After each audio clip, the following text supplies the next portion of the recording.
I think that most copywriters in the game right now are going to have a hard time in 2026. And many of them are not even going to be in the industry by the end of this year. And I'm curious to know what you think of that. To really just stand out and survive the AI onslaught, you just can't be a copywriter anymore. And if you're just a wordsmith, you're just writing words, you're not going to be able to create that distinction and like start to identify like when this makes sense, when that makes sense. I would spend about 3 days, the bare minimum, researching a mechanism. 3 days just to really dial that all in. Whereas right now, I could quite frankly cut that time down to just 5 minutes. It's all possible thanks to AI. It's really something that you couldn't have done 5 years ago. I'm also noticing, Matthew, that the business owners that want to hire copywriters, they want a lot more copy than before as well. Business owners really do need more output. Right now, there's all sophistication levels happening on the client side of things, not only in the markets, because now they know that you can do things like way faster. They don't want a creative writer. They don't want a content writer. They want somebody who can reliably create conversions for them. It's about predictable conversions. I was reviewing some copy from a copywriter who's relatively new to the space. And I just said, where do I start? Where do I start reviewing this? Because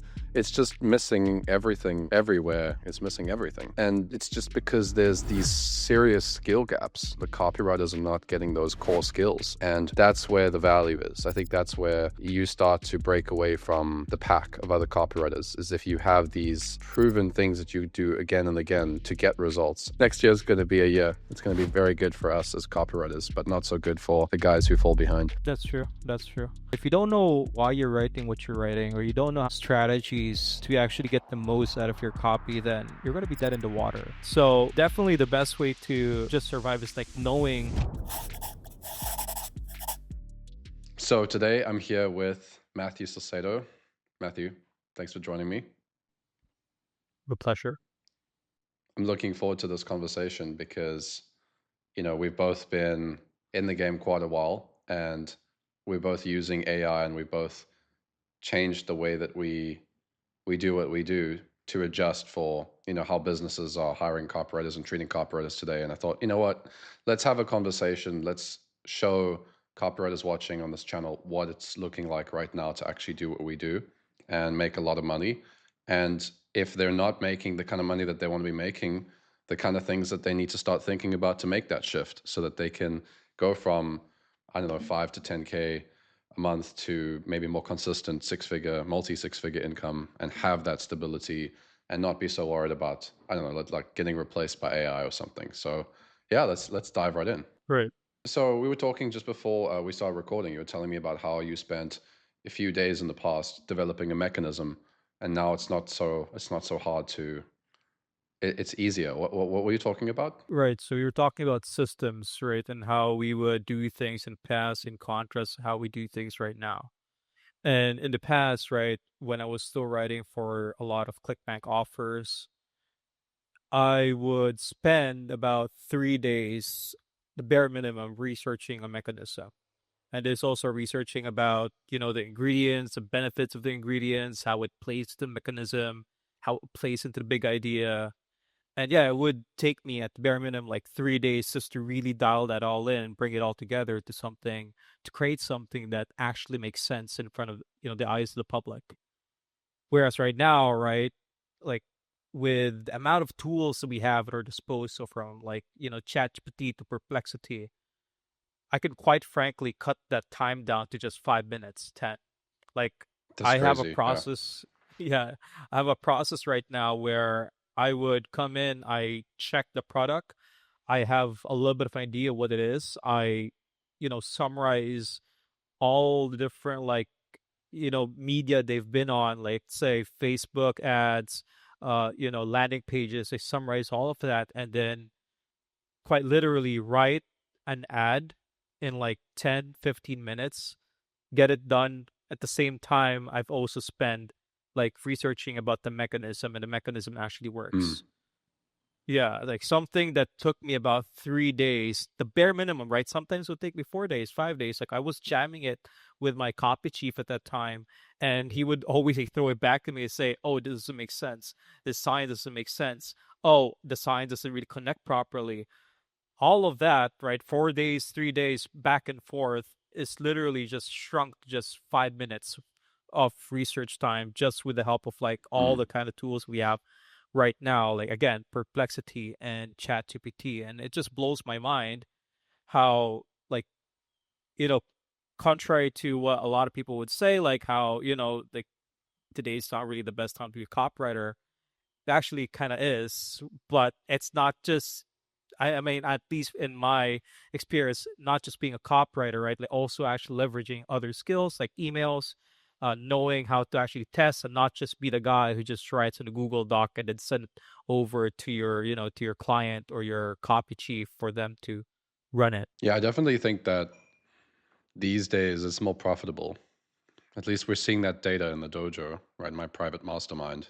People are making a lot more money than 3 years ago. I mean, the guys in the dojo today, some of them are making a lot more money than I was making when I was just a full-time freelance copywriter.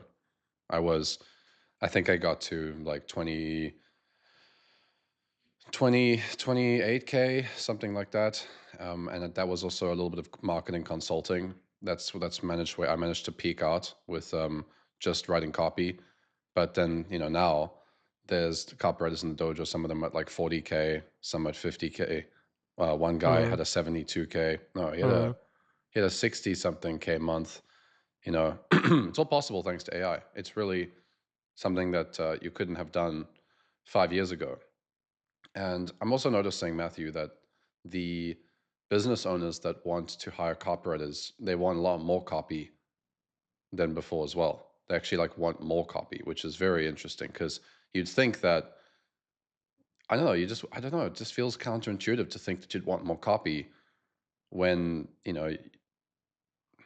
I guess it's because they now have the ability to do it, right? It's like like now that you've got AI and you've got, let's say, two copywriters that can write everything, and you can get the mechanism, like you said, in like 3 4 days. It now is like 5 minutes or 10 minutes. There's so much more availability to produce more copy, and all the top internet marketing businesses, they know like good copy, more copy. And copy is like it's like an asset. It's like oil. It's like marketing oil. You put that stuff in the car, and that car, the vehicle is the funnel, but you put right. the copy in the funnel, and it's like you're gonna make money. So it's great. It's great to have as much copy as possible. Recently, I was reviewing some copy. I was reviewing some copy for a copywriter in the dojo, and they wanted some feedback on a strategy campaign, and I just said, like, why don't you just have more emails in the last few days? Like, just add some emails and make the emails longer. Like, don't have a 4 sentence email. Have like a long, lengthier email. Have like a 700, 800, 900 word, 1,000 word email, and actually put some copy into that email. And, just that stuff alone, you're going to get more money. Yeah, I mean, that's definitely true. But yeah, I mean, like, I guess I was actually talking with my wife's, I'm not with my wife's client, I was talking with her about her client. And yeah, that is true. Like a lot of people right now want more volume, right? And it definitely helps that you have AI to just, literally do things a lot faster. I mean, right now Mm, I still do prefer writing an email like, you know, without the help of AI because I could still get it done a little bit faster. But if I'm just like, like I need to write a lot in a short amount of time, then having AI is a good way to just speed up the process. And yeah, there's definitely a lot of ways to even make it be like a passable to, sorry, from a meh to a passable piece of copy just with using AI. And yeah, like for example, with ChatGPT, you could literally just have all your swipes be in one folder or let's say docs, right, for this one client. And then you ask ChatGPT to learn how these are written, and then boom, all the mm. next few emails or ads that you write within that project is suddenly add to that quality. And yeah, it's just surprising really because I was also writing copy for an old client that messaged me, and he said he needed my help. And I haven't written for this guy for about 3 months now. And I was like, oh yeah, wait, how did I write for this guy again? And then I just like grabbed all the emails that I've written for him in the past, right? And then fed it into the project again, like, hey, this is how, these emails are written. And I just word vomited on a docs, at least for the flow of the email that I want to write for him. And then I just tell GPT, like, can you make sure that this sounds exactly like him? And I sent it over to him, and he's like, this is a really good email.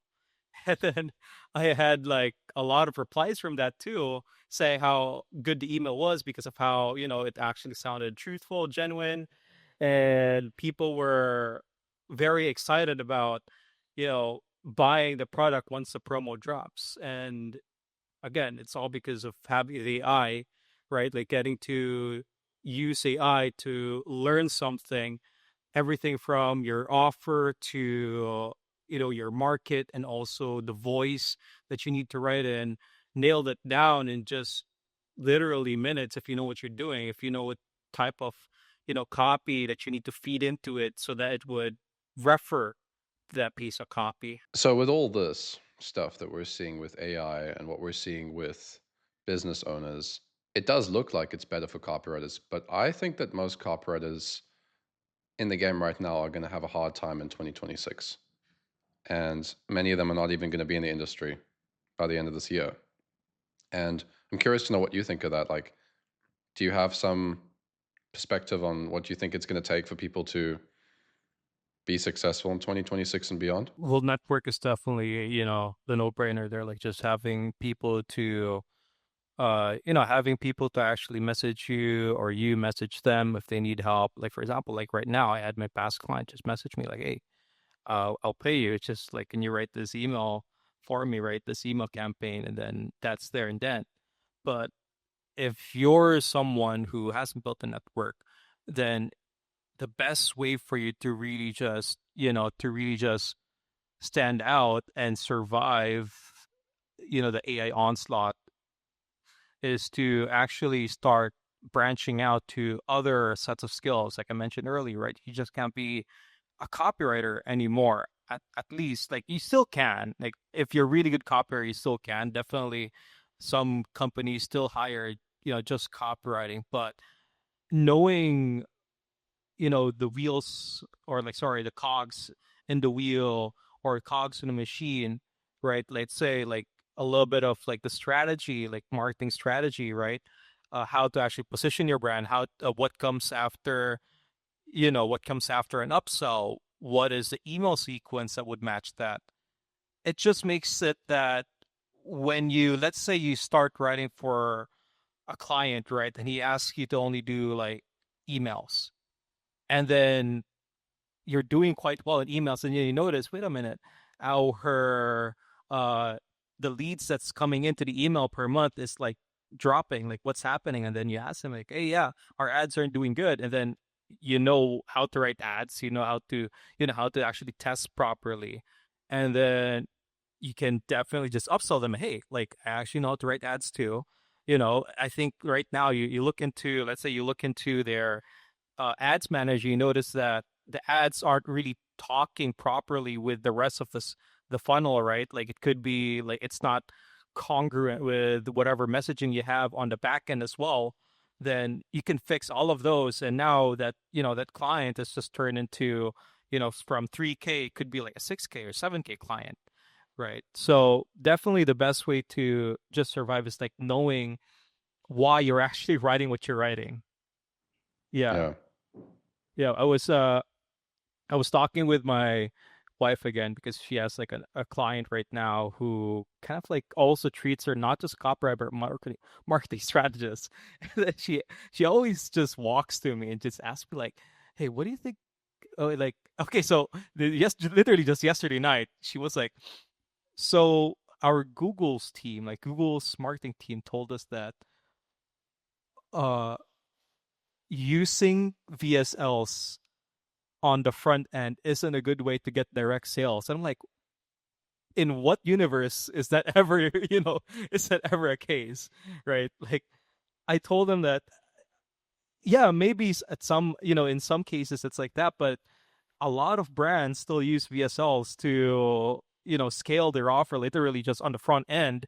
and then they have tons of views. They got millions of views, and they got millions of sales from there, right? And then I told her like, yeah, I mean, I think whatever that, agency that your client is working with is talking crap. And then I told her, because, that's never the Mm. case. You can definitely sell front end just by running, you know, long VSLs, like cold traffic, having to convert. Actually, even if you want to convert in cold traffic, you'd want those long VSLs, right? And I told her, yeah, I mean, like, I think they're just talking a load of crap. You could even tell your client about that. And then they went into a meeting, and she told me like, you know what? My client actually thought so too. Like, yeah, I mean, that was very sketchy of them to actually like assume that that was the idea. And then her client started like ranting about this agency, telling her that, yeah, they always seem like they just say things to make it look like they know what they're doing. But I feel like I want to cut loose from them right now, because they just keep on feeding me stuff that is definitely not true. And again, you wouldn't be able to tell that that's the case if you didn't know a little bit of what goes into the marketing cogwheel, right? I mean, this is the thing is that there's a lot of there's a lot of give me a second. Give me a second. I wanted to say, and this is the thing. There's a lot of information that is useful within a certain context, and it's not useful without that context. Like for example, outreach.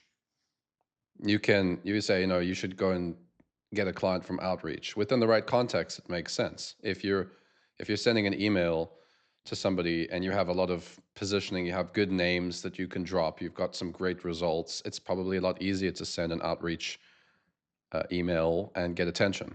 But if you're a beginner and you've got no experience and no results, and then it's like send outreach, it's a very different situation. And you're probably going to have to send thousands of emails to get any interest versus somebody who's already got results. So it's like everything is taken within context. I mean, Mm. having a VSL funnel doesn't always make sense, but it does make sense in certain contexts. So I think this is where copywriters often find themselves stuck, is that marketing is not it's not always black and white. It's like it depends. It depends on your goals. It depends on what you want to do. And if you're just a wordsmith, you're just writing words, you're not going to be able to create that distinction and like start to identify like when this makes sense, when that makes sense. What kind of funnel, what kind of funnel should we be using? What kind of funnel is not really going to help us with what our goals are? Like there's so many pieces that all come together. And this is why I'm a big proponent of, having a systemized business, because when you have systems in place for every part of what you do, whether it's getting clients or whether it's writing copy for a business or whether it's marketing strategy or whether it's coming up with mechanisms, when you have a system for it, you don't really have to. You don't have to use up all of your mental energy on the actual process. You can spend that energy solving a real problem. For example, like writing a VSL, coming up with a mechanism, writing a VSL, and writing the landing page for the VSL page. I mean, there's not that much mental effort that I have to go through to do that. It's not like I have to sit there and get like overwhelmed or overworked just by that page. So instead, what I would probably be doing is I'd probably have more energy and more time to think of Mm. the big idea and to think of what that page should look like to complement the rest of the funnel and think about how the emails connect to that. I don't really have to worry about what the lead sounds like. I don't really have to worry if this is a good close or not. I don't have to worry if this headline is good or not. I can just follow my systems that I've been building out for myself over the last 5 years and just focus on the higher level stuff. And I think that's where the value is. I think that's where you start to break away from the pack of other copywriters, is if you have these proven things that you do again and again to get results. And yeah, I mean that's really where I think I think that's the opportunity. I think that's where the secret is right now. I think if you have systems in place for every aspect of your business, you're going to win. You're going to win because you don't have to guess. You don't have to have as much trial and error. You have a lot less trial and error. You just get results because it's working for you and it's working for lots of other people. Yeah, definitely. Yeah. When you have the right systems in place, it kind of like, yeah, I mean, it kind of like feels like you're cheating as well because you don't really have to spend that much, mental capacity to actually think if something would work or not. I guess the biggest example, right, was when I was writing for the skincare brand. And then I was writing the ads literally in just like 5 minutes per ad, 10 minutes per ad, right? 10 minutes at the most. And then I would write these 3 minute, 2 minute ads, and then I'd have like 10 of them right away, and then I send it over to the client. And then most of the time, out of the 10 ads, three of them would be winning ads, like three ads that would be running for like a month. And again, it's just the longest running ad that they had was about 2 months. And I spent about 5 minutes writing that ad. And I didn't really think about it either because I've already got, let's say, the research done. Again, I've used the same system that I've always been using when I'm writing health or anything health related, right? Where you need lots of like research on the different ingredients and what it does to the body, whatever. And yeah, I just wrote it like I got the angle down. Most of the time that I've spent was just in the angle, thinking about what angle I'm going to be taking, and then also the hook. Hmm. And then everything else, like I could get that done in like 3 minutes, 4 minutes, like the body itself, or uh, the clothes, whatever, right? Because I've already got systems in my writing process for me to actually pump out ads very quickly that has a good chance of actually making like big amounts of money just because I've done it over and over again. I've been like tweaking it and polishing and optimizing it to a point where I would be able to write winning ads in like 3 5 minutes. So yeah, I mean systems definitely help you, you know cut a lot of the time that you'd spend doing something because you've already got everything dialed in. Yeah, yeah, and it's the same with client getting too. It's like you can save so much time with client getting because you know who to prospect.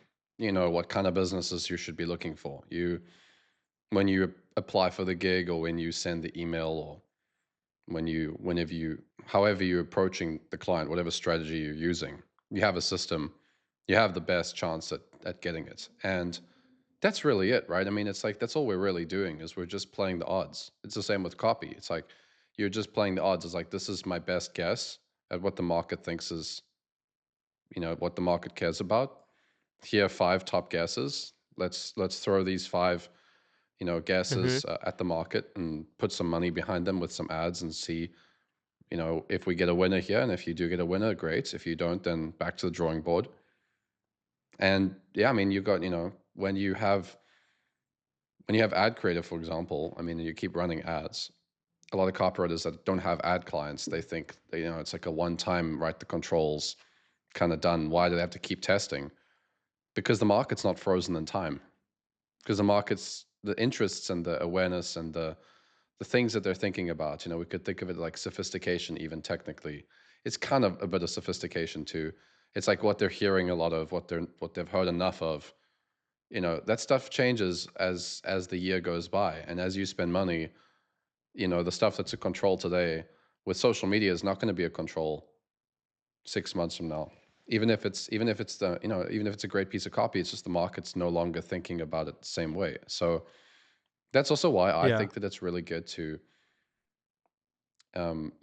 be spending a lot of money on lots of creative. Because if I'm a business owner, I want a lot of creative. I want a lot of copy. I want to put a lot of big ideas out there that I think the market cares about, and I want the market to tell me which are the big ideas that it cares about right now. Once we find the ideas that work right now, let's throw a lot of money behind those ideas and let's create like subtle variations until then maybe like you have like an 80-20 testing budget where it's like 80% goes into like subtle variations of like the big idea, and then it's 20% goes into like newer angles or maybe launching a new funnel. How do you find that some of your clients do that, by the way? Like what's their the creative split testing process or strategy? Uh, well, right now I am the one like getting to like deciding what the split Okay. is, and it definitely is just like that, exactly as you said. I was like smiling about it Oh, because like yeah, interesting. it's good if we actually we actually agree on something without me actually talk to you about it, right? Because Mm. I agree, like a lot of business owners, or at least some of the people I've talked to, right? Like again, with case in point, my wife's client, right? Like they always think that the best is just the best way to actually test is just to make a lot of new things, a lot of a lot of different, like throw a lot of ideas, a lot of new scripts, right? But most of the time Mm. the best ideas is literally right there, like staring right in front of them, right? When you look into the ad creative, or the ads manager, and you see that there are some like ads in the past that you guys have ran that was performing quite good, right? But you didn't execute it in a really good way, or you didn't test enough of the variations to actually find the winning idea from that idea. Mm. It's yeah, most of the time it's just inside there, right? Like you just look into your ads library. Let's say you've been testing for about a year. I'm pretty sure you would find that there are a couple or dozens of different like angles that you've tested in the past that kind of did work until it didn't, because I Mm. don't know, maybe it just fell through, it didn't hold the scale. But the next thing that you should really do is to make variations from those ideas. And to drive this point across, when I was like, okay, so I was like talking with my wife. She was asking me, "Hey, I have this, uh I have this ad right now that I want to write, and my client says that, I should be testing a lot of newer ideas." And I'm like, "Well, have you checked your ads library to see what ideas you've tested in the past actually work?" I say, "Yeah, yeah, I have." And then, "Have you asked your client about testing those ideas again?" It's like, "No, not really. I mean, I'm sorry." She did, and then she said, the client said, "Not really. They're not really that key on testing it again because it didn't work." And then I look into the ad. I'm like, because the hook is like it falls flat. The lead falls flat. Have you tested this? Have you tested like, changing the lead? Have you tested changing the hook and then just making a lot of it? Like, no. Then go ahead and test it. And then they just literally grabbed the same, let's say, the same body, but I decided to write the lead for her, right? Yeah. And then I just switched the lead, grabbed the hook from a winning ad that they had that had millions of views in the past, but died down and later on, and then put together this ad, and then that ad became their winning ad right now. And they're like, Yeah. yeah, I mean, the ideas they're already there. You just have to make lots of new variations. Like again, a very healthy uh split would be 80%, or sometimes even 90, depending on how many winning creatives you already have looking in front of you, right? Like if let's say you have 10 different ads that's performing, that's getting like 50,000 spend, then it would make sense to put 90% into making iterations from those 10, and then 10% into newer things, right? But again, it kind of depends. But you have to make iterations no matter how small it is, and then all of a sudden it's gonna work. And sorry, another very, very simple iteration that they did was that I told them, this is a winning ad right now, but it's using AI, an AI avatar of yours, your spokesperson. Why don't you ask your spokesperson to, just hello? Yeah, Okay. I'm here. Sorry, I was echoing myself, hearing myself there. Oh, okay. I told Cool, her cool. I told her that, why don't you just have your authority figure to put put herself no, sorry, record herself, take a video of herself with her iPhone, like very raw, put it on portrait, right, 9:16, I think that's the ratio, and then just say the same script, but again, have the real person just in front of the camera.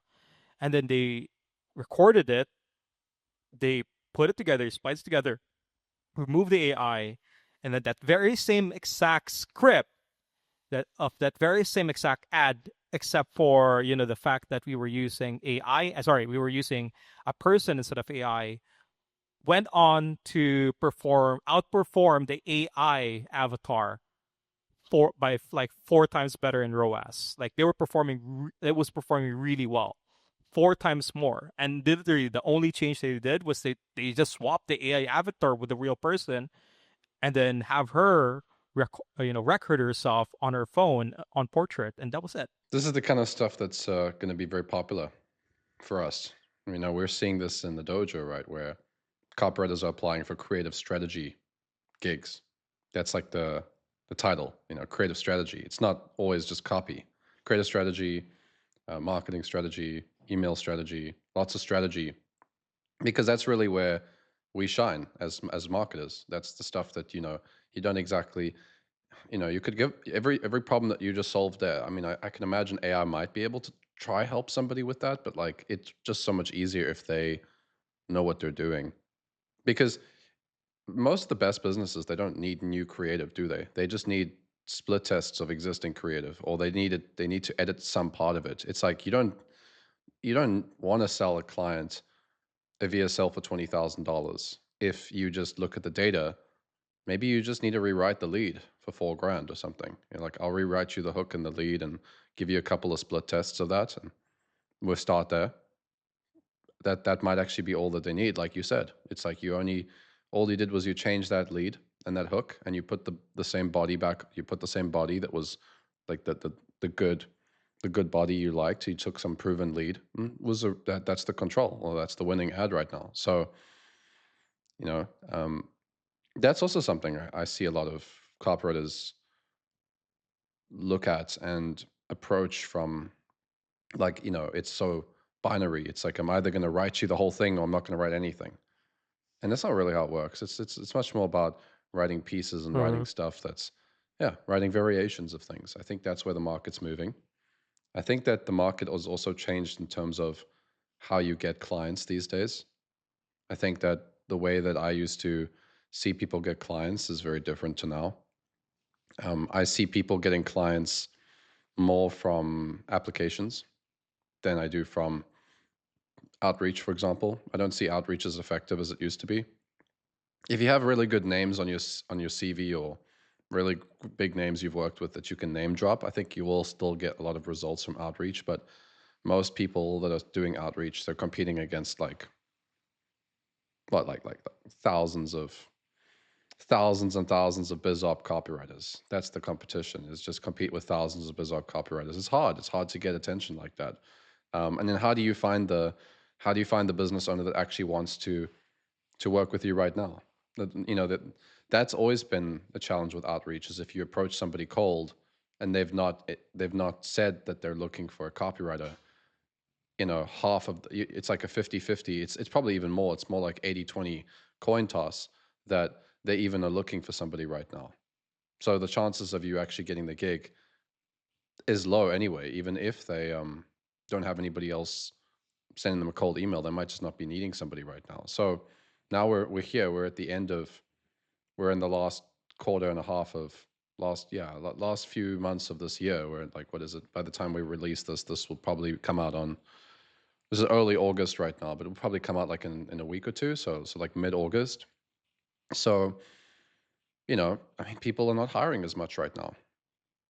It's like towards the end of the year, they'll maybe make a couple more hires, but then Black Friday kicks off, you know.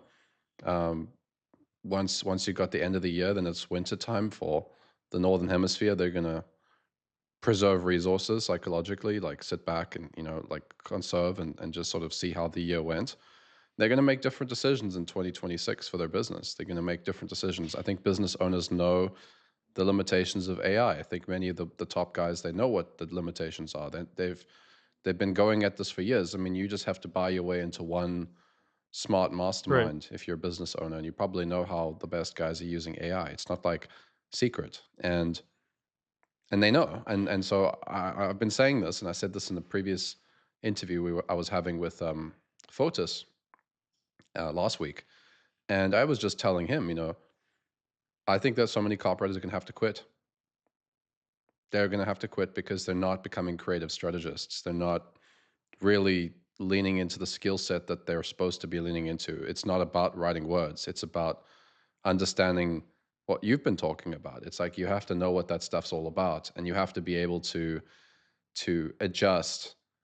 And people don't adjust fast enough. And AI is making it harder because it's the industry changes faster and faster. So you have to be quicker and quicker at adjusting. You have to be in the right rooms with the right people. Like for example, with this outreach now, it's like some people are still blasting away at outreach, and it's been 2 years. It's like, bro, you've been competing against thousands and thousands of bizarre copywriters for years, and you haven't adjusted your strategy. If you at least change the outreach approach, or I mean, I know you get some clients like on LinkedIn, and maybe we could talk about that. But it's like at least change the approach if it's not working. Like just zig when other people are zagging. If everybody's talking about outreach and everybody's teaching outreach, you can try and go into that competitive space, or you could just do something that other people aren't doing, and you have a much better chance of winning. I agree. Yeah. Yeah, so that's really where it's at. It's like there's so many copywriters right now that are not willing to make the shifts that they need to make because I don't know. I actually don't even know what it is anymore. I think maybe it's fear of change. Maybe it's fear of leaving the comfort zone. But it does upset me because I love this craft. I love copywriting. I love the industry that we're a part of. There's so much money to be made, and there's so many good businesses that you can make money with. It's just sad to see people think that this career is not valuable anymore, or like AI's replaced us, or and then you're saying that you're making 4 grand, 5 grand a month. You've never made 10K. You've never worked with any good clients. Your perspective of what is out there is so limited when you're at that level. A lot of copywriters, you just don't know what you don't know. You just don't know how many amazing businesses are out there. You just don't know how many cool opportunities and how much money is just waiting for you. And yeah, so like that's why I talk about this stuff, is because I want to tell copywriters that there is a lot of money. There's a lot of money to be made. There's a lot of cool skills to learn. It's fun. I think it's fun when you have good systems and you have good colleagues, some good friends, and maybe a coach as well, and you have some good people around you. It's very fun to learn all this stuff. It's not actually that stressful. It's only stressful when you're a lone wolf. When you're a lone wolf, everything could be pretty stressful because you're just trying to figure it out all alone. So but it's fun. It's fun. It's like you make money, you have a great time, you make money with your clients make money. uh, Everybody has a great time. Everybody's making money and learning cool skills, and copywriting's creative, and yeah. So next year we're gonna see a lot less copywriters. I think a lot of these biz op guys, specifically the guys that thought that this was their easy money, they just had to throw stuff into AI and they'll be fine. I think those guys are all gonna like it's gonna start to test them. They're gonna run out of money next year. Next year is going to be a year. It's going to be very good for us as copywriters, but not so good for the guys who fall behind. That's true. That's true. Yeah, I mean, again, AI just levels the playing field for a lot of copywriters. And let's say you're someone who just came into the industry and then maybe you've had some idea how to use AI, right? But if you don't know, again, why you're writing what you're writing, or you don't know how to actually suggest other, strategies to actually get the most out of your copy, then you're going to be dead in the water. Like, again, another funny example from my wife's client, because they just do a lot of things wrong, right? And then I'm always like her coach. I'm kind of like her marketing strategist because she doesn't know so much in terms of strategy. And yeah, her client, her client wanted to try writing the info product that they're selling, right, as like a supplement. So one big problem, one big solution, right? So let's say, sorry, so let me give you a little bit more context because it's harder to understand. They're selling some kind of like book that solves a lot of different problems, and then now they just want to focus in on one problem and have kind of like sell it like a supplement, right? They have one problem. Let's say it's cups, right? Let's say it's cups, and then zero in cups, why they develop cups, and then whatsoever, right? I'm telling her, yeah, I mean, don't write that because that doesn't make any sense. Your product solves multiple problems, not just coughs, but also, colds, also fevers, also stomach aches, bloating. You should, you should focus on the mechanism of your book being it's like a good way for you to solve different problems from one simple book because it's like some kind of like uh herbal medicine, herbal remedy type of thing, right? Yeah. And then the client just kept on insisting, no, no, we have to like test this. And then like, okay, how about this? You just write something on the side, like just I'll give you the angle, right? Like just make sure you have it right here. You write it on the side, and then uh make it that the whole angle for this other script is you have one book, and the reason why it's valuable is because it is like a utility tool, right? It lets you solve all these different problems and play into that. And why they solve them is because of herbal synergy, which is like, like for example, when you mix, I think it's pepper and garlic, the bioavailability of garlic would be like 100 times better, right? Mm. Instead of like just Yeah. being so little. So that's an example, right? So yeah, focus on that, like, overall angle, and then yeah, write whatever your client wants you to write. Like just focus on selling why garlic is going to be great for uh solving cups instead of like, solving everything. And then that ad that they wrote never survived 3 days. It just tanked. The one that the client wanted, and the one that I suggested, the one that I actually told her, the angle, that was the one that actually won so much because it made a lot more sense for the funnel. It it would actually, once the ads run, it would actually seamlessly connect into the landing page and of course the emails. And the ad that they wrote, the other ad that they wrote, the one that her client was so adamant about, doesn't connect to any of those because it tries to sell the book like a supplement. It doesn't make any sense. Sell the book like it's a book. Give them some information. Let them try out some recipes, right? Like, let's say this is how you make, a herbal tea for going to sleep. And then they just test it out, see how it goes. And then, yeah, it turns out that was the winning idea because I was selling the book instead of like selling it like a supplement. And you won't be able to like, you won't be able to catch that if you just listen to your client, put on GPT, and then write out whatever he told you to write out because he wanted it, not because it made sense. And right now the client just keeps asking her for her opinion about certain angles because Let's go. everything that she's called Nice. out was been correct. Like Mm. now the client even trusts her to look into the Klaviyo account because right now their email marketing is being like managed by this big agency. But right now, her client's telling her, I need you to jam a lot of ideas with these guys, the email marketing agency guys, because a lot of the ideas we've been testing coming from you has been performing really well. So again, you won't be Mm. able to do any of those if you just write copy for the sake of writing copy. If you just like put words in the docs without asking yourself why you're putting words in the docs in the first place. Yeah, I mean, I agree, bro. I mean, I had a conversation with some private clients on the group call yesterday, and I was reviewing some copy, and I was reviewing the sales letter from a copywriter who's relatively new to the space. And I just said, like, I mean, where do I start? Where do I start reviewing this? Because it's just missing everything everywhere. Unfortunately, everything. It's missing everything. And it's just because there's these serious skill gaps that the market, the copywriters are not getting those core skills. I just don't get it. I actually really don't get this. I'm seeing this so much now. All the guys that are coaching copywriters, they have these sort of templates and formulas. They're like, here's how you write this. Here's how you write this. They give you some tactics. They give you some book recommendations.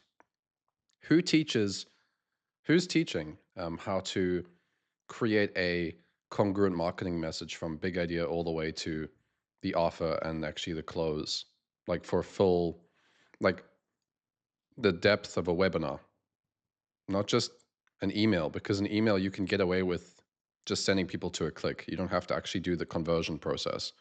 Same thing with ads. Like you don't technically have to do the conversion process. It's obviously going to perform better if you can put it all in the ad, but a lot of people can get away with it without having to do any of that stuff. Or they close a client that's already done all that heavy lifting, done all that conversion messaging for them.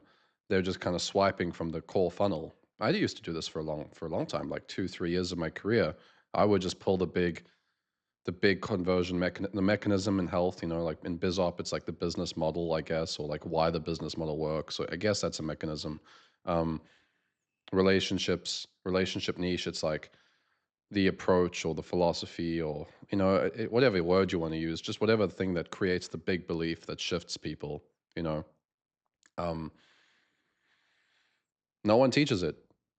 And there are obviously like old school or like OG internet marketers that teach this stuff, but they're not the copywriters don't know about them. They don't, like the newer guys don't. And even the guys that do, they don't necessarily want to spend thousands of dollars on a course like that. Whereas like this is the stuff that you need, and this is the stuff that's relevant. What are your thoughts on this? Like the conversion, the mechanism part. Like what is your thoughts like on how people can actually learn the core part of the sales argument that you have to shift people's belief before they're ready to buy into the product?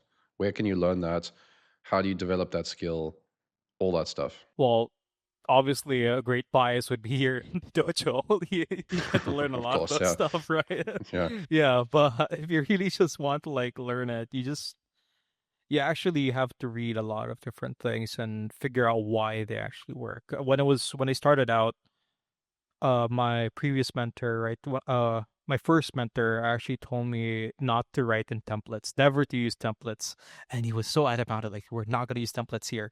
You're never going to use templates, and the reason why is because you're never going to learn why you're writing certain things.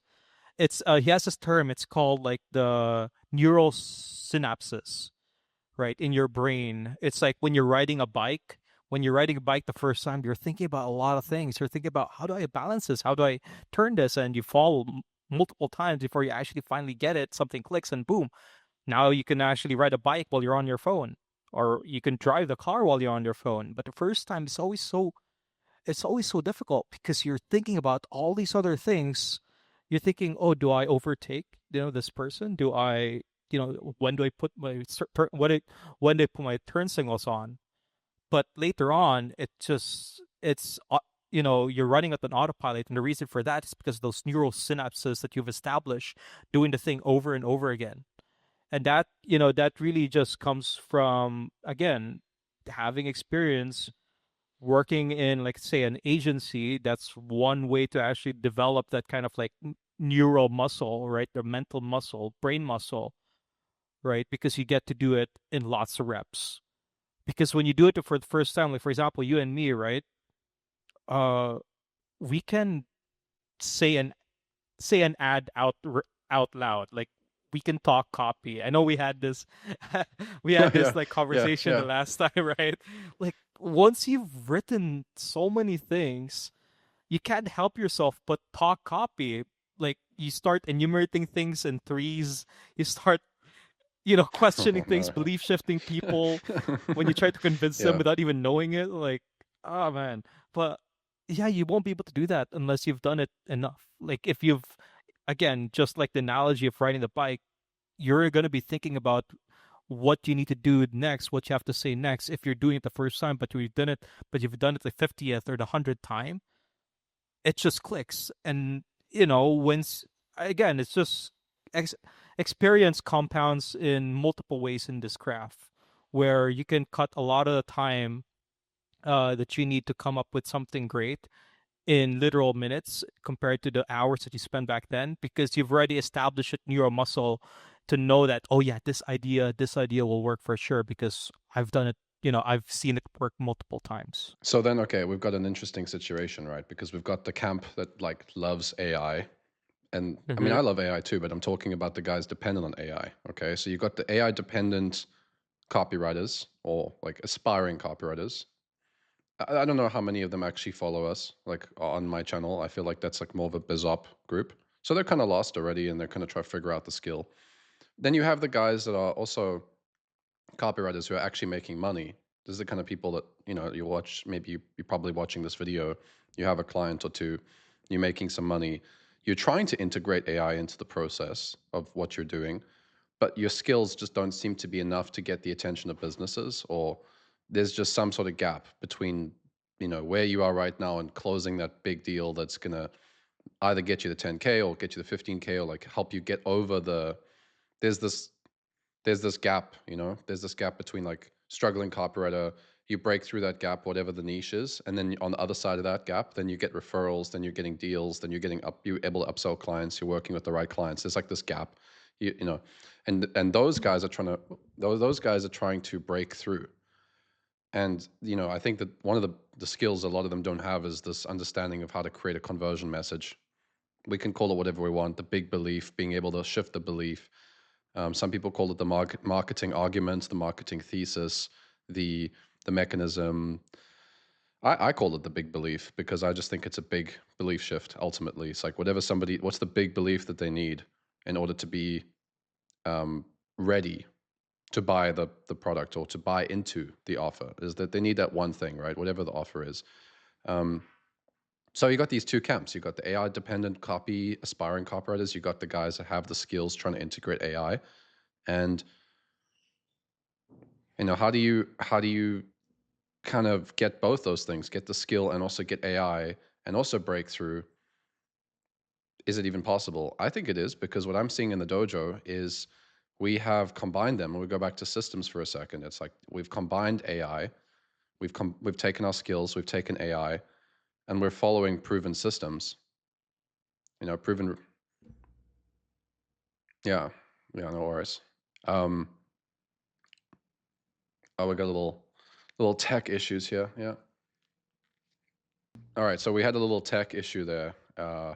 Something happened, and now we're back, and now I can't remember what I was saying. So I think we are talking about systems, probably systems, because that's literally all I've been thinking about for like a month, 2 months. I've just been saying to everybody that I'm working with privately, you need systems for this, you need systems for this. We're talking about mechanisms as well, right? Like being able to develop the big idea or and the big idea, and then develop the big belief that shifts the prospect into like being ready to buy into the offer, right? I think that that kind of stuff is what we were talking about, right? Yes, yes, we were. Yeah. So yeah, I mean that's really it. Is like if you're gonna be a copywriter right now and you have the skills, which is most of the people watching this, you have some decent skills, you have a little bit of income, but you're not breaking through. I think the biggest reason that you're not breaking through is that you're not positioning yourself as the best choice for these businesses, because they don't want a creative writer, they don't want a content writer. They want somebody who can reliably create conversions for them with their copy. They want somebody who can come in and it's about proven to convert. It's about predictable conversions. I would say that that's what I'm feeling like from business owners. I feel like people were a little bit more willing to do more aggressive testing. Obviously, every business is different, but the general trend, the general energy I'm feeling is that businesses today, because of AI, because the output is so much easier, like it's so much easier to generate a lot of copy, the expectation is, cool, I'm still happy to pay you, Matthew, $5,000 a month or $10,000 a month. I'm still happy to pay you that as a copywriter. I'm not expecting you to charge me less because of AI, but I know that your workflow is easier today than before because you can do it faster because you have AI. Therefore, when you do give me the copy, I want more certainty that this stuff is actually good stuff. That's kind of where I'm at. It's like, I'll pay you the 10K, but I'm more expecting that the result, you know, like for example, if you write a VSL in 2020, it's like it's a 50-50. You know, you might write this VSL, it's going to explode or it flops. Whereas today, I feel like if you were to write a VSL, I would want to have like 3 to 5 different lead variations. I would want to have the close really built out. I want to have the whole thing really, really built out in a shorter time frame. and I can expect it from you. And one of those variations is going to be our control. It's kind of like I expect that, you know? Is that something that you've also seen? I feel that that's what I've noticed, you know? I mean, yeah, definitely. I mean, right now, uh, business owners really do need more output, right? When you charge for something, I when I what do you call this? When I was talking with a lead that I had back then, I charged a bit too high, frankly, right? And then I tried like, I also tried pitching him like the same amount of output that I would produce with, whatever rates that I would give for this package. And then he bit back and told me, I think I need a little bit more. And, trying to draw back to whatever you said right now, like he said that, yeah, your copy is actually good, but I need a little bit more than that. And I think it all makes sense why is because right now it is true. Uh, there is also, I guess, what you would call that as customer awareness, but in this sense, or like, what's the word I'm looking for? Uh, hmm. Like client Have a, awareness? client awareness or customer sophistication. I think Yeah, that's the yeah. term, Sophistication right? levels. Yeah, sophistication Yeah. levels. Right now, there's all those sophistication levels happening on the client side of things, not only in the markets, because now they know that you can do things like way faster, that they'd expect something on top of whatever you're charging them, right? Like I was talking about this with I forgot who it was, but I was talking about with another copywriter. And it was back in like it was back in February, and I was telling the person that yeah, right now it's going to be hard to just be a copywriter because uh there's already AI, right? There's already AI, and then if you only write meh copy, dude, you can still turn to okay copy with AI. Business owners would still pick someone, let's say, like for example, like me, right, to write the same amount of copy, uh, but at a better rate. Sorry, at a better quality because I know the ideas would actually work, or I would come up with better angles that would kind of offset the stagnating quality of copy that's being outputted by ChatGPT, right? And what I'm trying to drive home is that I was telling the person, I don't know, I forgot who this was. I was telling him, I think there's gonna be a little bit of sophistication with clients later on where they're not just gonna need copy anymore. They're gonna need something else. They're gonna need, your systems, as you would say, right? They're gonna need different things. Let's say they're gonna need you to also do some strategy. They're also gonna need you to do some email marketing, whatever, right? Because yeah, little by little, these people they're joining the same masterminds. They're joining the same, they're joining all these different AI masterminds or like copy masterminds, and they've also known that whatever you're charging them, let's say let's say you charge, let's say, I don't know, $2,000 for 5 ads, right? And then you submit them, the quality of copy is probably going to be, yeah, probably 2,000, but it probably needs to be a lot more in terms of output because I know for a fact that you can do a lot more because I've already joined these other like masterminds that has now taught me, right, how to use AI to produce en masse, right? But I just need your Hmm. brain to actually let me figure out if these ideas would work. That's why, well, as you've been talking about, right, the industry is shifting towards, you know, copywriters, not just being copywriters, but marketing strategists too. Because at this point, just writing copy, like if you write, let's say you offer copy, right? You offer 10 pieces of copy, 10 ads, if you will. But uh, out of the 10 ads, one of them is going to win, right? It's going to be a winning ad.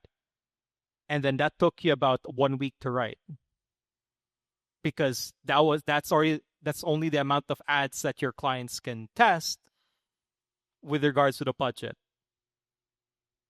And then you have someone, let's say like you, come in, you write the same 10 ads in a short amount of time, but you're also doing other things, right? But out of those 10 ads, you have five of them winning.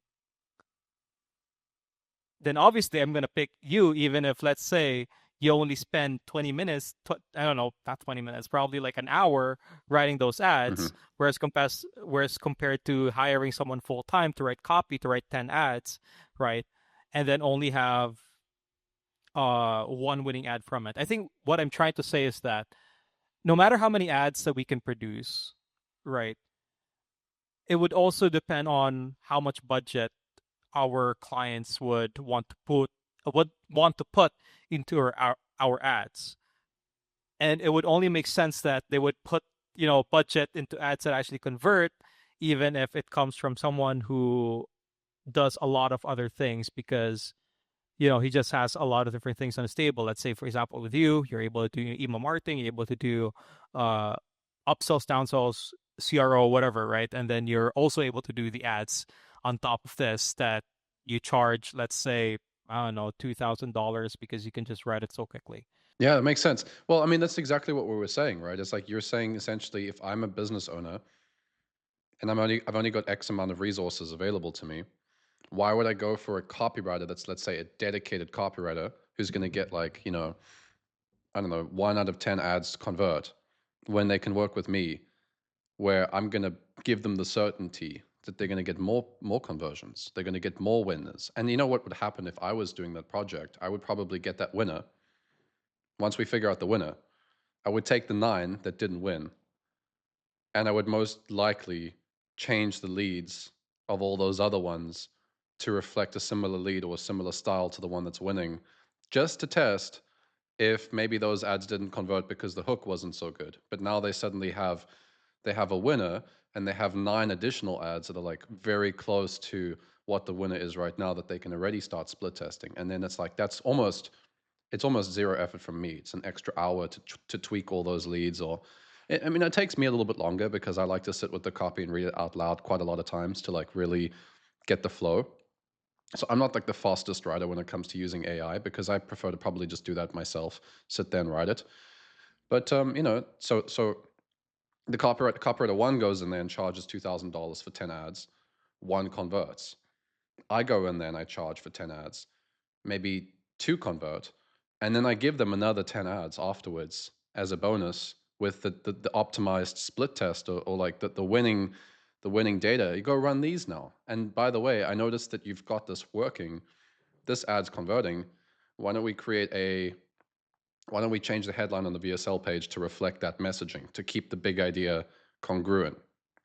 Maybe that'll also improve the the play rate. Let's call it that, right? Like that'll improve the play rate, or it'll improve the VSL watch time, and lower the drop off rate. And then it's like, cool, that's done. Let's go and take the emails and fix that stuff as well. So it's like, do you really need a? I don't know if they care. It's like they don't care so much if it's a copywriter or if it's a marketing strategist. But here's the thing, right? And I think a lot of copywriters, this is part of my mission with our work that we're doing on this channel, is I think copywriters always did this. I think it's recent that people have had to create these differentiations where they say this is copywriting, this is marketing strategy. I think it's like a concession, because ultimately a copywriter did all these things before. If you look at the best copywriters in history, the original copywriters, they ran their own copy for their own offers. They wrote copy for clients. They did marketing strategy for clients. They built offers for themselves. They built offers for clients. Like they helped, like they built lists. They managed lists. They did affiliate promotions with each other. This is stuff that copywriters have always been doing. So, it's funny. Like somebody said to me, "Oh, I got a friendly email from my number one fan. He's like, oh yeah, you're just selling stuff to fill your pockets and make money from everybody." So he's my new favorite number one fan. And so I said to him like, well, actually I didn't say it to him. I said to the dojo, it's like, well, I'm actually a copywriter more than ever before by being an offer owner, because I've always identified as a copywriter. I don't identify as a entrepreneur. I mean, yeah, I suppose I am, but I don't really identify as an entrepreneur. I identify as a copywriter. I'm writing more copy today than I used to be writing when I was working with lots of clients, because running my own office and my own coaching business requires me to write copy too. Like, I write all of my copy. I don't delegate my copy to other copywriters. I write it. I come up with the headlines, I come up with the titles, I come up with my email copy, my Facebook copy, my Instagram stuff, even the content, like the theme of our interviews. Like, I'm thinking about the questions, I'm thinking about what to ask. It's all copywriting, it's all marketing. And I think once many more copywriters realize that their skill doesn't end with the words, and being a marketing strategist isn't actually like something to add on. I mean, it is, but if you have a better understanding of the word copywriter and you know what that really means, then it's something that you should have been doing a long time ago. Like, it's always been part of the craft. It's like having strategy and perspective, and building offers and optimizing offers and launching offers and doing deals with business owners. Like, this is, we're wheelers and dealers, we're like, copywriters are like money partners. You're a sales partner. You go in there and you go do a deal, and you make somebody money, you get a percentage, then you go here and you do this deal, you go here and you do this deal. You're going all these places, you're doing all these deals. That's what it is. You're just making money for everybody and yourself. When you were pointing it out earlier, I about the whole, you just have to also know the strategy too, and then you came up with a example of you also suggesting 10 or 9 different variations out from the ones that lost, you change the lead and whatnot. It made me also remember the experience I had when I was like kind of like a copy chief for the ecom business, the big ecom business, like 4 different ecom brands that I was working with, right? And at that time I had like 2 juniors like writing under me that I would review. And I remember the hardest thing about that, about that line of work was just trying to like figure out what this copywriter needs to write about today.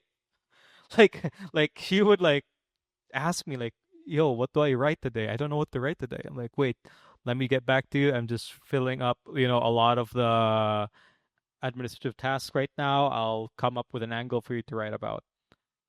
And then that in itself created a really big, like, what's the word? Uh Choke point, right? In the work process, because now someone needs to wait for me to actually come up with stuff for them to do, right? Whereas if, let's say, you were someone who understood the strategy, understood the market, understood why you write certain things, why you need to do certain tests, then I wouldn't need to delegate anything to you, and I could actually focus on other things with my time that would push, the brand forward, right? Rather than having to delegate stuff to you and then figure out what angles you need to write. But again, like, if let's say if I was a copy chief, I would rather have a copywriter who would just send me, let's say, ads that we could test, and then don't have to ask from me angles that we need to do, right? They just literally send me like, "Hey, would you test this?" Like, yeah, I would test that. That's a good idea. I think maybe not test that. Maybe we could switch up the leads a bit, and then they just do it on their end rather than me having to micromanage things, because now we have AI to do a lot of that, right? Like right now, one copy chief can treat, not really one copy chief, but one copper can treat ChatGPT as 5 or 10 different junior copywriters, right?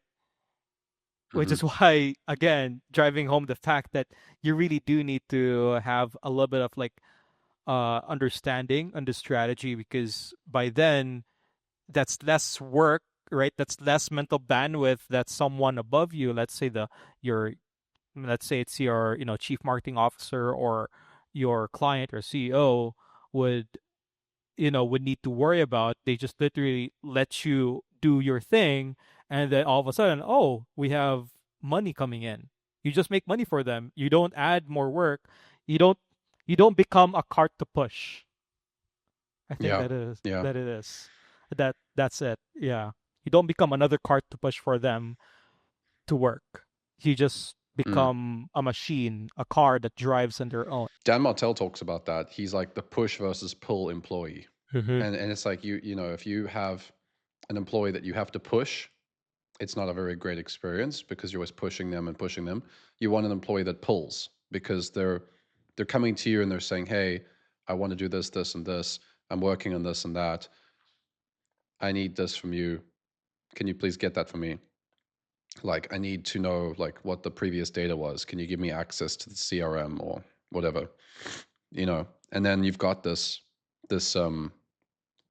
yeah, you know, you're a pull employee. So in this case, I wouldn't say we're employees. I think copywriters are always we're always business partners. You know, the better your positioning, the more of a partner you are. If you don't have good positioning, it's okay. You can be an employee or a contractor, but as you improve, you know, if you want to make $25,000, $30,000 a month, business partner, copywriting business partner, you're a pull. You're a pull service provider. Like you're pulling what you need out of the business so that you can get what you need, so that you can give them what they need. And, you know, you really give them a great life if you do this. And it's actually something you said earlier about the brain is like a business owner kind of knows that they want to be split testing ideas and they want to split test angles and they want to try this and that. But it's like, it's their brain that's involved. That's the delegation to the copywriter. It's like, okay, I could do marketing myself. Let me delegate marketing to the copywriter. Let them flesh out, test, refine all these ideas I'm thinking about. Instead of me doing it, I'll pay them 5K a month. The business is making 300 grand a month. Let me take that out of my mind so I can go back to creating video content, or I can go back to training the sales team or whatever they're working on. You know, it's like they can just get that headspace back, and you're the one that's now fully involved. So it's interesting. We spent like most of our conversation talking about ads, you know, which is something I don't see a lot of copywriters think about. They're like, oh, you know, I want to close an email client. I want to close another email client. You know, I want to write some emails. I was the email guy for a very long time, as you know. I'm not so bullish on email retainer deals. I don't see that many. I think 90% of the deals that we've closed in the dojo over the last 2 years, 90% of them aren't email deals. Right. So the data's in. I mean, we've had however many, probably 200, 300 different closes or deals closed, maybe probably even more than that, honestly, like maybe 400 or something. We had a lot of deals closed, and 90% of them are not email deals.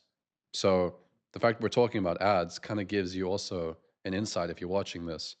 The cold traffic, that's the place where there's less competition right now. That's the place where the newer copywriters are not going to overwhelm. They're not going to apply for those gigs. If somebody wants a full stack copywriter or an ads copywriter or a creative strategist, most copywriters are not going to put their hand up. They're going to be like, oh, I don't know. I don't know if I can do that. I don't know if I can do ads. I don't know if I can do, you know, the like VSL split testing on the funnel. You know, I ran a training, Matthew. Like I ran some training in my private offer. Link in the description. No, I'm just kidding. Actually, the link is in the description though. But anyway, like I ran this training on VSLs with Israel, one of the best VSL copywriters in the world. Like we ran a training recently, and you know I promoted it. I was like, hey, you know, we're going live. Join us. You know how few people like took us up on it? It was like so weird because there's so many copywriters that are saying they want to like get better and they want to learn. And then when it comes to ads, whenever I run an ads training or whenever I run a VSL training, the response rate's so much lower. The amount of people that are like interested, the show up rates are lower too. You know what's interesting is actually that training, that training with Israel, 90% of the attendees were the dojo, were the private copywriting clients. They were not the guys that are in copy systems. They were the guys in the dojo that joined that. So that tells me something. It's like, okay, the guys in the dojo, we're the ones making lots of money, making six figures. Isn't it interesting that that's the crowd that wants to learn more about VSLs, and the guys that join copy systems, they didn't want to learn those VSLs, you know.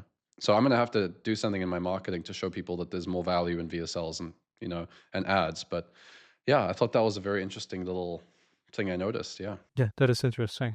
So I guess we're not gonna have much trouble then because the guys in BizOp copywriting, they're too scared to go To after learn. ads. Yeah, and then Yeah. the guys with VSL, they're comfortable if they have a framework and they just follow the framework and they don't really like frameworks are so bad at frameworks are like really bad at let's put it this way, like if you're going to use a framework to write a VSL, like the guys who use frameworks to write VSLs, they use the framework to get their first draft, but then they actually know how to edit after that, and they edit their mechanism into it. So it's like, it's more like just a it just helps you launch the initial first draft. That's how they do it. I don't really use frameworks for VSLs or long form copy. I usually just write, write drunk, edit sober kind of process. I just write what I feel like writing. But belief shifting is not so.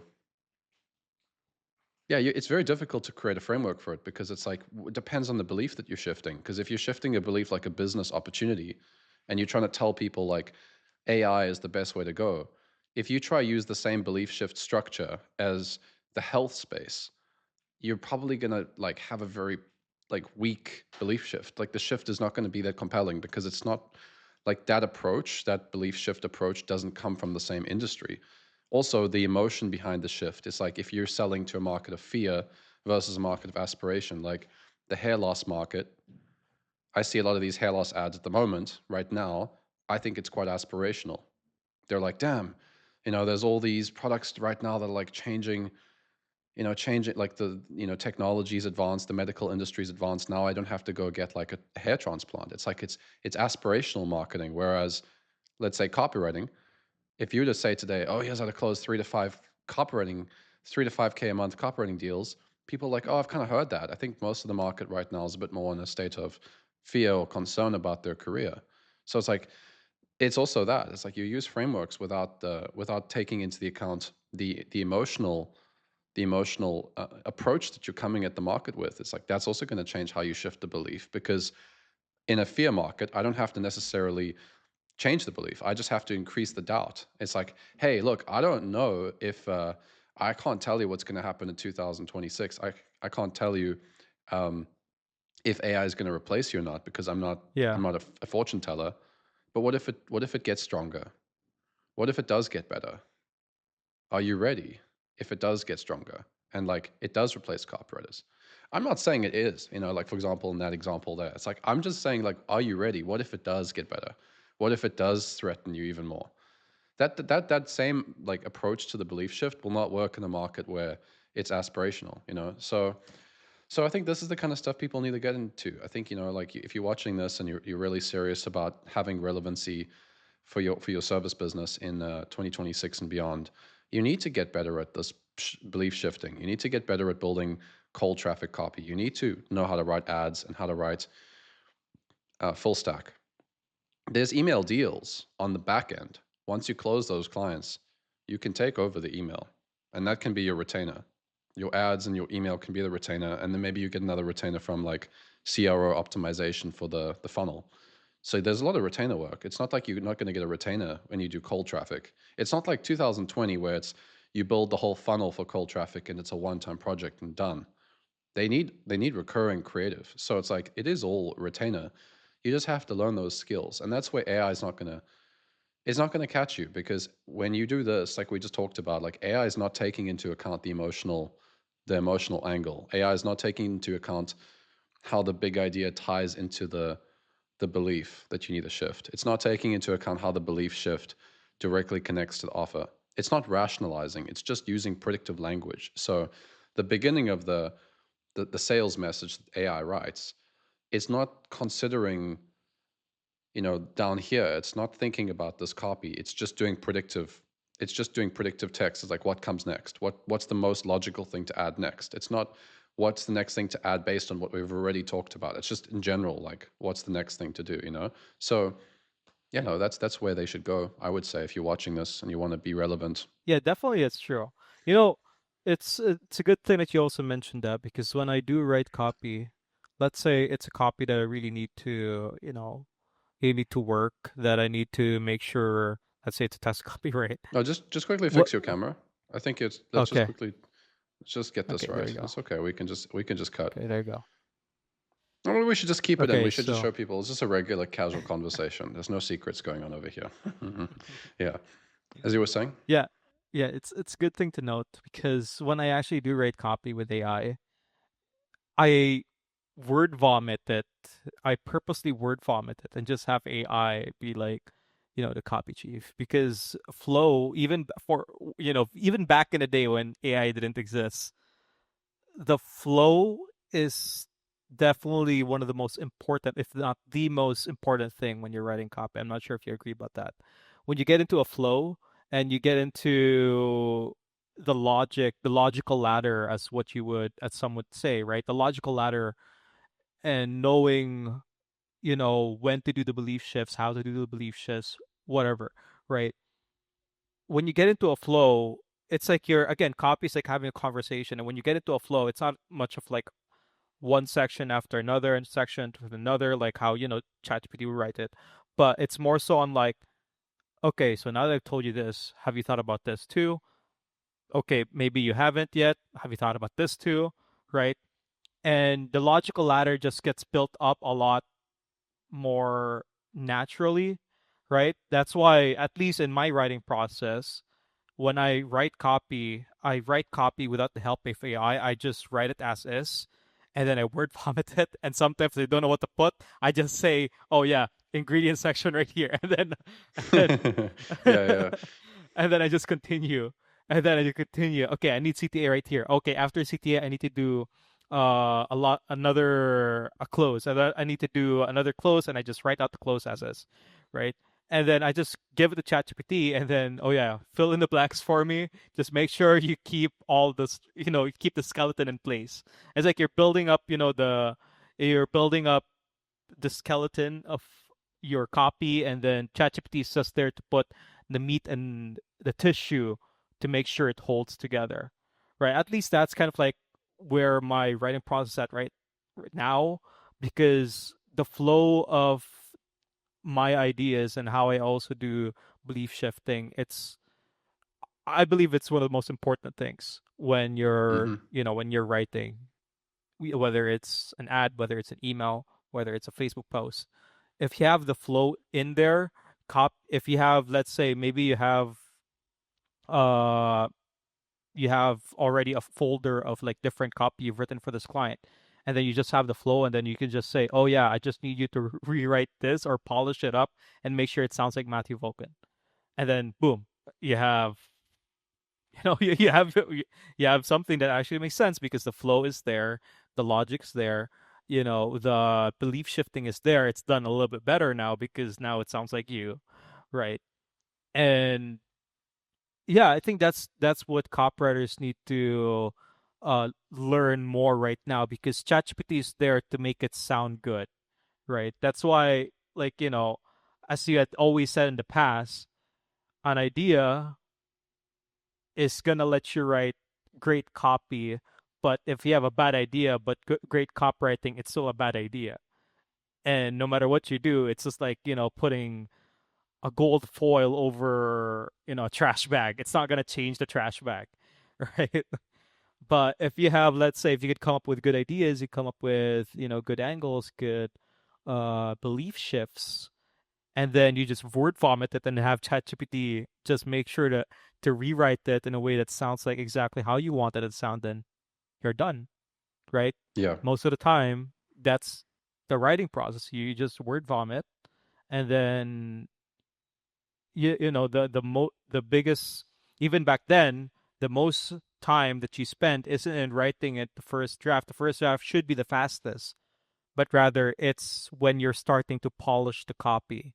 That's where like 80% of your writing process try I should get into. Like, you can write the copy, you can write the VSL in, like, let's say an hour if you're doing it, let's say, on the computer, but you're going to be spending a lot more polishing the VSL. But now you have ChatGPT to polish your copy for you, and if you've already trained your mind to know which parts to cut, then great. Well, I think the other thing as well is like what you're saying here is it really just ties back to the fact that you have systems because you're using AI to complement your skill set. You are capable of word dumping because at some point in your career through writing thousands of ads and everything in between, you've internalized the process of belief shifting, the process of catching attention, not just catching any attention, catching relevant attention, because you actually develop big ideas that the market's thinking about, you know? So you've got all these internal skills that you've developed over the years, and now you've got AI as well. And you're just following the step-by-step system to get to the outputs that you want. And now it's like whether you're using your skill or you're using AI, you can kind of get them to that you can lean on AI and on your skills at every step of the process. And so whether it's Mhm. the fleshing it out at the end that you're using AI to flesh it out. I mean, for me, I'm very that's one of my strengths. I'd say my two best strengths as a copywriter is not the big idea. Like big idea takes me quite a while still. Like I will take longer to come up with a big idea, but belief shift is really I work with Dan Locke. He's a king at belief shifts. So I literally lived and breathed his brand for over a year and just internalized lots of different ways to shift beliefs. And then obviously after that, I kept refining my own process. Like belief shifting is my thing. I can belief shift and I can write smooth flowing copy. So for me, I actually don't use AI to do the fleshing out part like you do, which is interesting. What I usually use AI to do is I usually ask AI to help me with um, I usually get AI to help me once I have the general idea and the general flow down.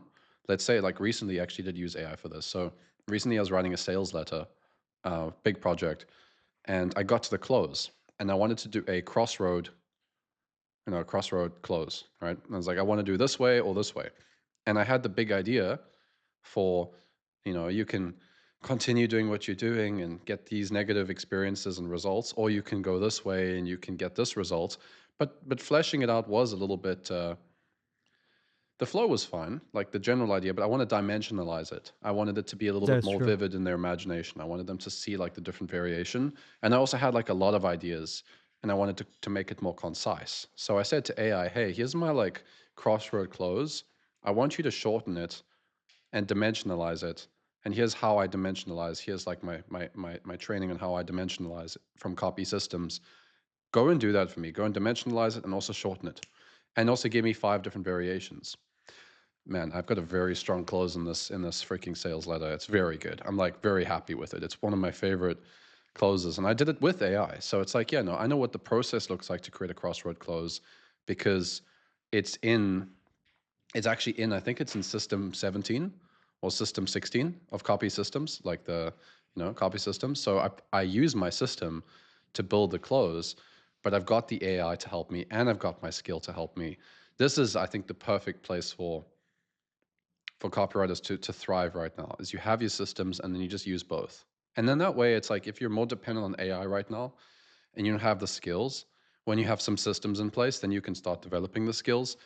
And if you already have the skills, you now know how to integrate AI into the process without missing anything. Because I think maybe that's the last thing we can briefly talk about is like the copywriters that are using AI, a lot of them, they're skipping steps in the process that they used to do. So for example, a lot of copywriters are using AI to do all the research for them. If you're very good at research, you probably can get AI to do what you need. But many copywriters are just delegating the entire research process. Mhm. You know, they're just like, hey, I want you to give me research for this marketplace, and then here's like some sales letters. Go and study them and give me a research profile. It's like, you're missing out on so much stuff. Like what's relevant right now, you should be doing that. You need to know what kind of stuff you would still need to go and get. And even if you can ask AI like Perplexity or something to get the information, you still have to ask it the right kind of questions to go get that information. So I think people that are using AI, a lot of copywriters that have skill, they're like compromising on their process and they're missing out on the quality because they're compromising the process. They're using AI as a replacement and then they skipped steps. And that's why it's like if you have systems in place, if you have systems, then you don't skip any steps because this is step one. I'm only finished with step one once I have done this, this, and this. It's kind of like in a recipe, like a cookbook. Once I'm done this step, I can move to this step. I can't do this before I do that. I can't, do this before or after that, whatever. And that's what I'm working on, Matthew. It's like, part of the conversation today has been about systems. I'm not going to be sharing too much yet, but I have Yeah, been, yeah, there's a let's nine just, nine nine yeah, yeah, yeah, right. Like payment I've link been right at the talking. bottom. I've Yeah, not yet, not yet, not when we release. Maybe in a few days, but I have been taking all the systems that we've been putting together in the dojo for copywriting. I've taken all the systems. I have refined them over the last 5 years. We've been reviewing thousands of hours of copy, tens of thousands of pieces of copy, taking all the stuff that you and I are doing that's working, and everybody else in the dojo, and making them into these copy systems that other people can start using to get the advantage and to keep up essentially with what business owners are demanding right now. And so by the end of this week, I'll make it a bit more official, and maybe it'll be in the description by the time you watch this video. Maybe it's already time, or maybe it's not, because we're not going to be open. We're going to close the doors for a little while. Just give some people an advantage and then close the doors. But if you're watching this, keep an eye out for that, because it's a pretty crazy, it's a pretty crazy offer. I'm not going to charge thousands of dollars for these systems, even though many people have consulted me for thousands of dollars. It's actually going to be quite affordable. So keep an eye out for it. I'm very excited about this. I've actually spent a long time building this out. So, yeah, yeah. Anyway, either way, Matthew, thanks so much for your chat with me today. Appreciate it. I think a lot of copywriters are going to find some value in this, especially the ones looking to double down in this career path, and they're not ready to throw in the towel and give up, or accept AI as some sort of replacement. They know that their skill is extremely valuable to business owners, and that there's so much more money to be made over the next 3 to 5 years, and it's just time to go all in. And here's how you do it. So thanks for sharing it. Appreciate it. Yeah, guys, if you've been on the fence, like I know some people, I was in Bali, like I guess it was like 3 months ago. No, 4 months ago, right? And I met up with my copy chief at that time, and I was showing him AI, and he was like blown away by the lens that it's already gone through. Like back then they were using AI, it was still crap. Right now it's great. It's in a really great place right now with the amount of tools that you have for, like, again, Perplexity, ChatGPT, whatever you have at your disposal. There's so many ways for you to just speed up your process, and for you to quite literally, just like me, cut down 3-5 days worth of work in just literal 10-30 minutes. So if the only way you can do that too is if you have systems in place. Let's say, for example, if you want to come up with hooks, if you can't come up with hooks, or like do it by yourself, like come up with original hooks, or maybe have a system. Like for example, like me, I have a system coming up with hooks that actually work, that actually make sense, right? I was also approached by another copywriter in the dojo, and then I don't know. I think it was an approach. I remember I was messaging him because he was tagging me. I was telling him, "Oh, I'm doing this test project for uh, a lead, and I want to write him like original hooks because I think it's the best way to get the best leads. Or sorry, best hooks." I told him, "Bro, you just need like." You don't really need those leads. You just need like you don't need to come up with like original leads. Well, you can, but you can figure out how you can develop those leads through a proven system, just like what I do. And yeah, you could write those leads out short amount of time and still bang out some really good leads that would let you win the gig. But again, you won't be able to, oh no, sorry, leads, hooks. But again, if you're on the fence, but you've already spent your due diligence learning the craft, obsessing about the craft, and you just need some way to make it better, to actually work with AI, to work with whatever tools you have at your disposal, then yeah, you should definitely pick up the systems that you need to learn in order to multiply your value, because you're able to quadruple your work. You make so much more money. I mean, there's so many copywriters making so much more money now that they have systems in place. And with all this said, you can always go and build your own systems. I would encourage that anyway. I would say, like, there's obviously always going to be situations where you're going to have to look back and say, hey, what did I do that worked? How can I double down on what worked here, and how can I do less of what didn't work? And that's a permanent part of the process. But if you can pick up systems from successful copywriters and integrate them into your process, you probably save yourself a few years. So that's kind of where I'm thinking of how I can help you guys, and I thought, let me make that available. Let me make the systems I've spent thousands of hours refining available so that you can just use those and you can build upon them and you can use them and you can add your own systems and you can take the principles and you'll see. You'll see. I'm not going to share any more right now. We'll have another video maybe come out later this week, and I'll be more vocal about what I'm up to and how you can be a part of that later in the week. So Matthew, thanks for your time. Appreciate it, bro. And I'll chat with you soon. Take care. Take care too. Bye.